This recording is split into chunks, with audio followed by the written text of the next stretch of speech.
अरसा पहले एक जंगल में दो बंदर रहते थे।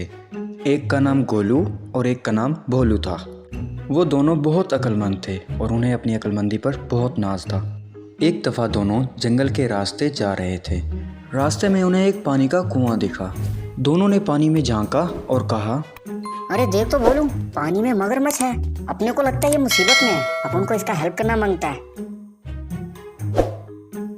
ये कितना मासूम और क्यूट है, हमें इसकी मदद करनी चाहिए। मगर अपन की खोपड़ी में ये बात घुसेली नहीं है। आखिर ये पानी में गया कैसे? ये गलती से गिरा होगा। अब हमें इसको बाहर निकालने के लिए कुछ सोचना चाहिए। गोलू और भोलू अब मगरमच्छ को बाहर निकालने की तरकीब सोचने लगे।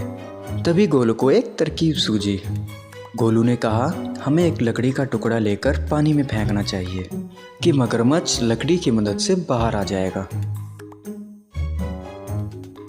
अपन को लगता है कि ये तरकीब एकदम मस्त है। अपने को एक लकड़ी का टुकड़ा लेकर कुएं में फेंकना चाहिए, उससे मगरमच्छ को हेल्प होगा। तुम्हारी तरकीब सही नहीं है।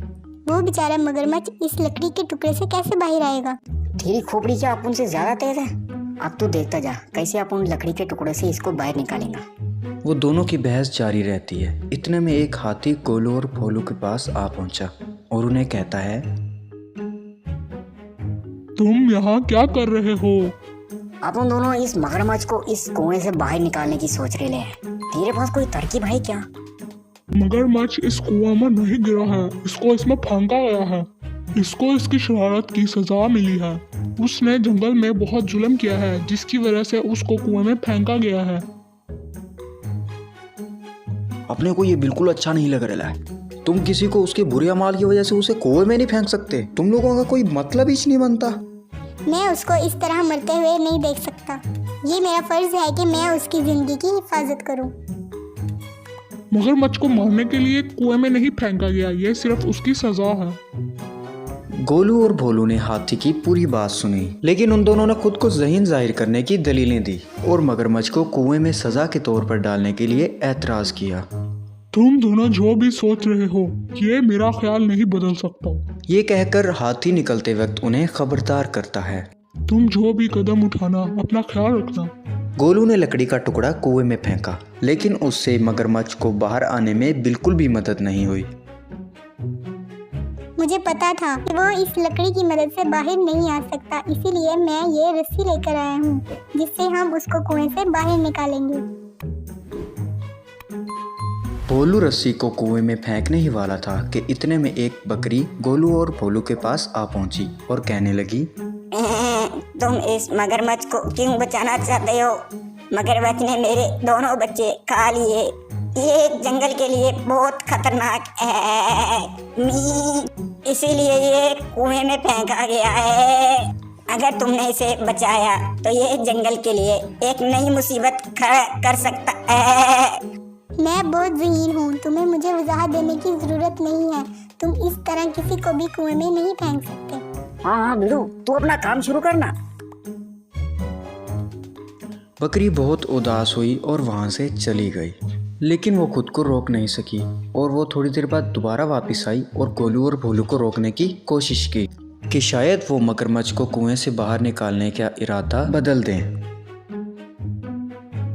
देखो, उसे बचाने की कोशिश मत करो, उसे अपनी किए की सजा भुगतने दो। अब वो हमें परेशान कर रही है, वो ऐसे नहीं समझेगी। रुको। भोलू बकरी के करीब गया और उसने उसके मुंह पर जोर से थप्पड़ मारा। ये सही नहीं कर रहे तुम लोग बहुत बड़ी गलती कर रहे हो। भोलू कुएं के अंदर गया और मगरमच्छ को जोर से रस्सी से बांध दिया और कुएं से बाहर निकलकर गोलू और भोलू रस्सी से खींचने लगे। अरे बेटू, क्या करेला? जोर से खींचना रस्सी को। अपन का जोर लग रहा है, तेरा किधर है? हाँ, मैं भी तो खींच रहा हूँ। दोनों ने साथ मिलकर बहुत जोर लगाया और मगरमच्छ को कुएं से बाहर निकाल लिया। गोलू और भोलू मगरमच्छ को कुएं से निकालकर बहुत खुश हुए। अब दोनों बहस करने लगे कि किसने मगरमच्छ को बाहर निकाला। वो बाहर अपन की वजह से आया था। अपन ने लकड़ी का टुकड़ा फेंका था, तभी तो वो बाहर आया। अरे, मैंने रस्सी फेंकी, इस वजह से वो बाहर आया। वो दोनों बहस करने लगे कि मगरमच्छ किसकी अक्लमंदी की वजह से बाहर आया। वो दोनों अपनी बहस में मसरूफ थे कि इतने में ही मगरमच्छ ने मौका पाकर गोलू पर हमला किया और उसे खा गया। भोलू ने ये देखा और वहाँ से भागना शुरू कर दिया। मैंने इसकी जान बचाई और अब ये मुझे ही मारना चाहता है।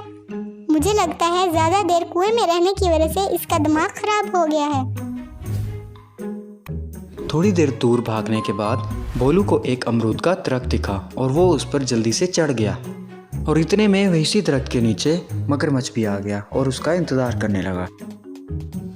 मुझे लगता है मगरमच्छ का यहाँ से जाने का कोई इरादा नहीं, वो तो यहाँ से हिल भी नहीं रहा। इसी तरह भोलू दरख्त से अमरूद तोड़कर अपना इंतजाम कर लेता है। मुझे ये मीठे और मज़ेदार अमरूद खाकर बहुत मज़ा आ रहा है और ये बेवकूफ़ मगरमच्छ काफ़ी दिनों से भूखा और प्यासा है। अगर ये इसी तरह यहाँ पर रुका रहा तो एक दिन भूख की वजह से ये मर जाएगा, फिर मैं यहाँ से सुकून से निकल सकता हूँ। इसी तरह काफ़ी दिन गुजर गए। मुझे लगता है ये मर चुका है। मुझे नहीं लगता इसके जिस्म में थोड़ी सी भी जान बाकी है, लेकिन पहले मुझे देख लेना चाहिए। भोलू ने दरख्त से कुछ अमरूद तोड़े और मगरमच्छ की तरफ फेंके, लेकिन मगरमच्छ जरा भी ना हिला। फिर भोलू ने दरख्त से एक टहनी तोड़ी और मगरमच्छ की तरफ फेंकी, लेकिन फिर भी कोई हरकत ना हुई। लगता है अब ये मर चुका है। आखिरकार इतने दिन भूख प्यास के बगैर कौन जिंदा रह सकता है। लेकिन नीचे जाने से पहले मुझे ये देखना पड़ेगा कि वो जिंदा है या मुर्दा। लेकिन मैं ये कैसे करूं? इतने में एक कौवा दरख्त पर आ बैठा। अरे कौवे, मुझे तुम्हारी जरूरत है। मैं तुम्हारी क्या मदद कर सकता हूँ? यहाँ नीचे एक मगरमच्छ बैठा हुआ है। मैं जानना चाहता हूँ कि वो जिंदा है या मर चुका है, इसीलिए मैं चाहता हूँ कि तुम उसके ऊपर बैठो और उसको अपनी चोंच से मारो। ठीक है। भोलू की बात सुनकर कौवा मगरमच्छ की पीठ पर बैठा और उसे अपनी चोंच से जोर जोर से मारने लगा। मैंने इसको बहुत जोर जोर से मारा, लेकिन इसने कोई हरकत नहीं की। इसका मतलब है कि ये मर चुका है।